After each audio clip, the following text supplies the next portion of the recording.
Bom, finalizado esses tipos, o que a gente pode entender, né?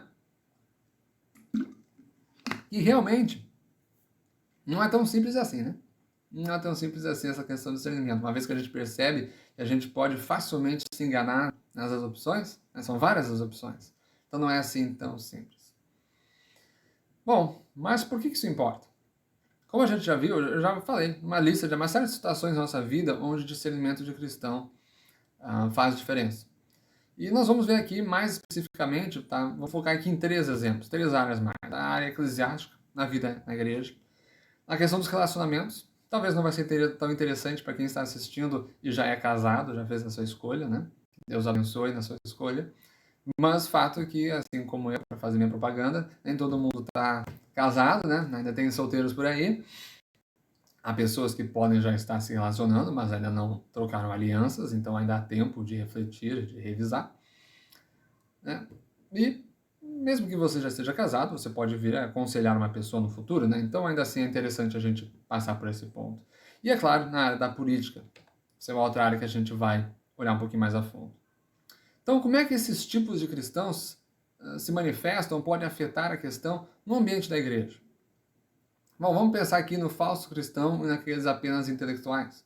Imagina que você está numa igreja e um dos membros ali, né, dificilmente vai ser o falso cristão, a não ser que ele está ali talvez por interesse, né? Falsos cristãos são um pouco mais raros, né?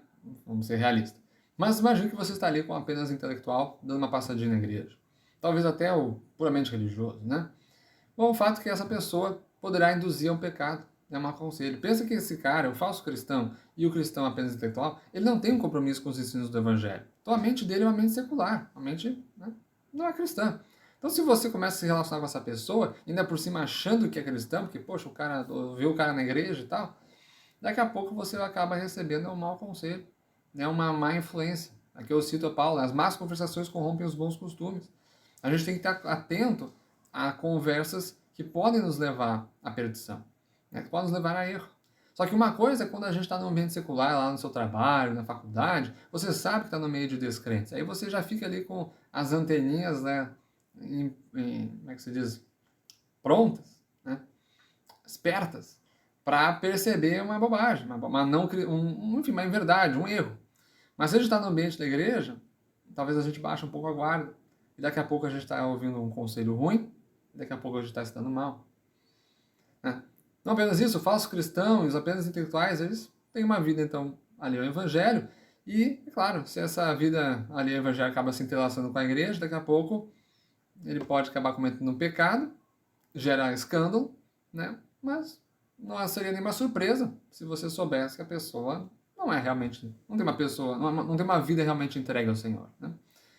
Bom, o que dizer dos pseudos cristãos? Imagina que você está ali na igreja e de repente tem uma pessoa ali cheia das doutrinas heréticas ali no meio. Como é que fica?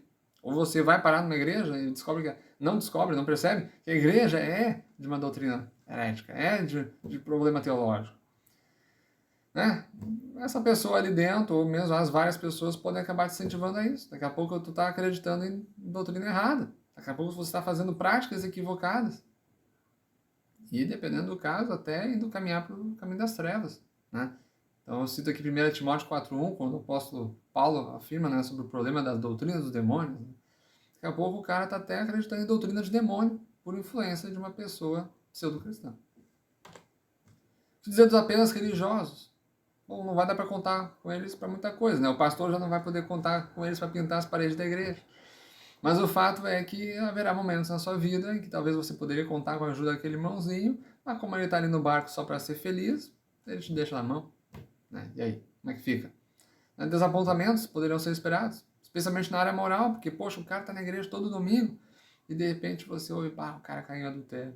Aí tu, mas poxa, aquele cara estava na igreja todo domingo. Mas ele estava ali só para ser feliz. Aí chegou ali a tentação também parecia que ia fazer ele feliz. Ele foi atrás da tentação, né? Podendo trazer aí escândalos, pode trazer aí até dores para a comunidade, né? E o que dizer dos cristãos parciais no meio da igreja, né? Bom, no geral, como são pessoas que, no geral, são dedicadas a Deus, estão envolvidos com o reino, né? Essa pessoa vai, no geral, ser uma bênção, né? Só que os pecadinhos de estimação, como às vezes algumas pessoas chamam, né? poderá eventualmente ferir alguém. Imagine, por exemplo, que é um cristão parcial de um outro tipo, a questão parcial da imaturidade. O cara é meio irresponsável, né? Pensa só no curto prazo, não faz plano para longo prazo, vive uma vida desorganizada. Enfim, essas características típicas de uma criança que, em princípio, não deveria estar na vida de um adulto. O fato é que essas características podem mais cedo ou mais tarde gerar problemas. Por exemplo, para a igreja, né? O pastor estava lá contando com o irmão ali para um compromisso e o irmão simplesmente não aparece. Por quê? Porque foi imaturo, foi irresponsável, não botou um despertadorzinho, não é nada, e acabou deixando todo mundo na mão. Então, né, dependendo aí de qual é o pecado de estimação do cara, pode dar problema. Eles podem gerar desconforto entre os irmãos, dependendo de qual é o erro do cara, qual é o pecado de estimação for exposto na igreja, pode gerar também um desconforto, pode gerar uma certa chateação. Imagina, por exemplo, pegar aqui um exemplo assim, imagina tá ali uma roda de irmãos, aí tá todo mundo ali na santidade e tal, e pai, de repente o cara vai lá e lança uma piadinha do Joãozinho, aquelas piadinhas bagaceiras, aí fica todo mundo se olhando, tipo, nossa, como assim, como é que o cara é crente, me lança uma dessa, né? Sem noção, né? E pronto, já é uma situação de desconforto. Por quê? Porque o cara tem uma parte da vida dele que ainda tá lá, atrelado às bagacerias e tudo mais, e acaba lançando uma dessa, né? E, pois bem, e o cliente pleno? Bom, essa é uma maravilha, é a fonte de grande satisfação e alegria, né? Será para a comunidade, né? O empenho do reino dele vai ser visível, certamente as lideranças, né, vão ser muito alegres em contar com um membro, uma ovelha assim. Continuará sendo uma pessoa que vai cometer erros, mas vão ser erros tragáveis, né? Dificilmente o cara vai pegar assim muito pesado. E quando erra, vem o perdão, vem o pedido de perdão. Oi, meu irmão, me perdoe, o pastor, me desculpe, foi mal.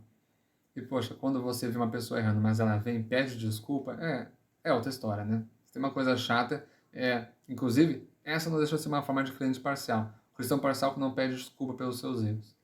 Erra, conforme o caso, todo dia, não pede um pedido de desculpa. Não tem, você quer os bons modos que muito ateu tem.